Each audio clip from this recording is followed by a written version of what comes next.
So this is, I've just tried to put on a few videos to just show the meniscal repair done in my institute. I'll try to go as fast as possible because we are running short of time. We all know that meniscus is a very important structure, and some of the experts in the field have come out with this statement saying that surgeons who are not capable of doing meniscal repair should not be doing arthroscopy, especially in young patients. So that's a very strong statement for the young generation of arthroscopic surgeons, because our aim is to save the meniscus as much as possible, and there have been different ways of trying to save the meniscus, especially in young people. All kinds of tears have been attempted to repair, but we know the repair in the white zone does not have good prognosis, but surgeons still try in those zones. So this is video play, yeah.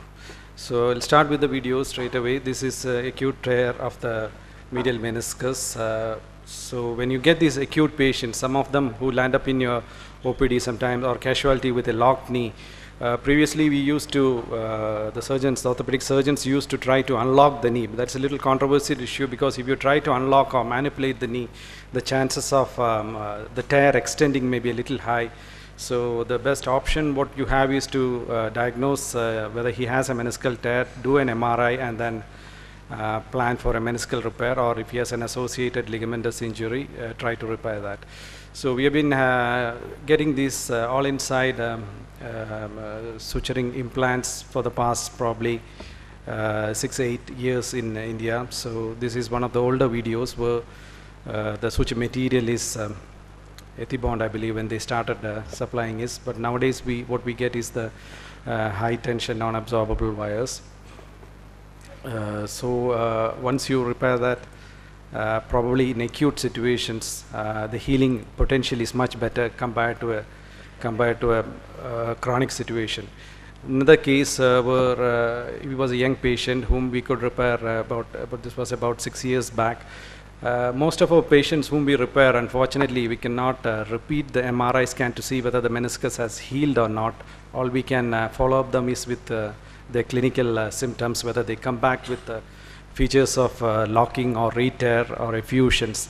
So I would say in our practice it has been much gratifying that close to 70 to 80% of them do not have clinical symptoms in the long-term follow-up. I would say in the long-term, about 5 to 6 years follow-up, most of them have got away with these repairs. So many of them do come with an associated ACL tear. We take a lot of precautions when we repair to rasp the meniscal tear, rasp the synovium both above and below the meniscal tear, so as to induce an inflammatory response, and then use these all inside meniscal repairing systems to stabilize the implant. The only drawback is that these implants are pretty expensive, and we cannot use too many of them, because then our patients may not be able to afford them, because most of them do not have insurance, or they have to pay from their pockets. So it's a little tricky to manage how many implants, how many sutures you want, and how well you can repair that meniscus. That's one of the most difficult part what I've faced in my practice, judging on how many sutures and how we can do, especially in the posterior 1/3 and the middle 1/3. We have been using this all-inside technique, and we all know that along with an ACL reconstruction, the healing rates are much better compared to a meniscal repair alone. Maybe because a lot of growth factors, a lot of inflammatory tissues are already inside the joint. So this was another case where we were acute. Where the patient came with an acute bucket handle tear medial side, but probably he had a chronic ACL, but they land in your OP or casualty with pain only when they have a meniscal tear. They try to pull on with their ACLs for some more time. They are not high demand sportsmen. They are all ordinary recreational sportsmen, or they get their injury following a recreational football or cricket. So on the medial side, when you reduce that bucket handle tear, you will know it's in the red zone or red-white zone, and the healing potential is much better when you repair this meniscus. But when you look at the other side, when you look on the lateral side, this is the lateral side, you can see it's a cord-like meniscus which is a chronic tear, where even if you try to reduce, it's going to slip back into the area, and it's more towards the white zone, and it may not be worthwhile repairing these cord-like structures which has displaced and which has been in the intercondylar notch for quite some time. So in those situations, we do not hesitate to do a meniscectomy and then stabilize, meniscectomy on the lateral side, and on the medial side, we went ahead and repaired the medial meniscus. And this patient also had an ACL tear, which was also reconstructed in the same sitting. So compared to these three techniques of all inside, inside out, and outside in, after we have been using these all inside technique, we have been so much addicted to it, except for its cost factors. It's so surgeon friendly, and it saves you a lot of time, but the cost factor again pulls us down. So we use a few of these all inside things in the posterior third and the middle third, and probably when you come towards the middle or towards the anterior third, we go back to the inside out or outside in technique.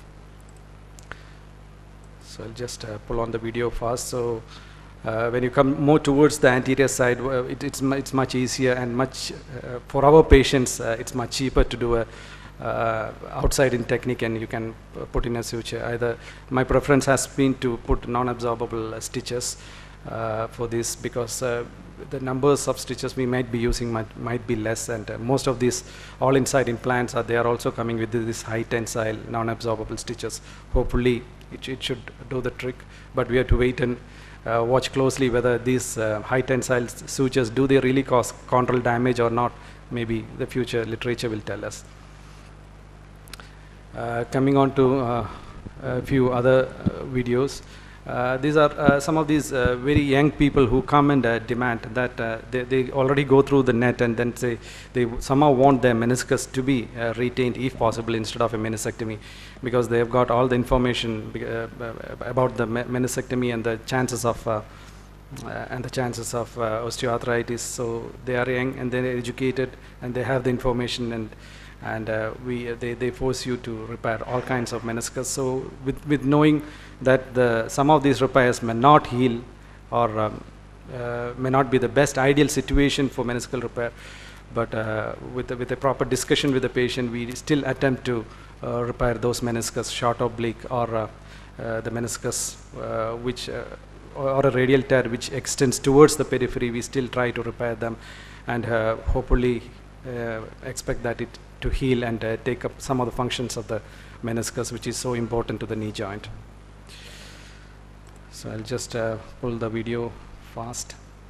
So a couple of stitches like that, probably it looks nice, but whether it really heals and takes up the whole functions of the meniscus is something which we have to wait and see. Some of the cleavage tears, we have been trying to repair some of these cleavage tears, hoping that, again, these are most of the repairs are done in young people. If they are elderly, say 40, 45 or 50, we do not attempt to repair them. But in these kind of scenarios, when we have a cleavage tear, we try to put in a couple of stitches and stabilize, and hopefully expect that meniscus to take its function.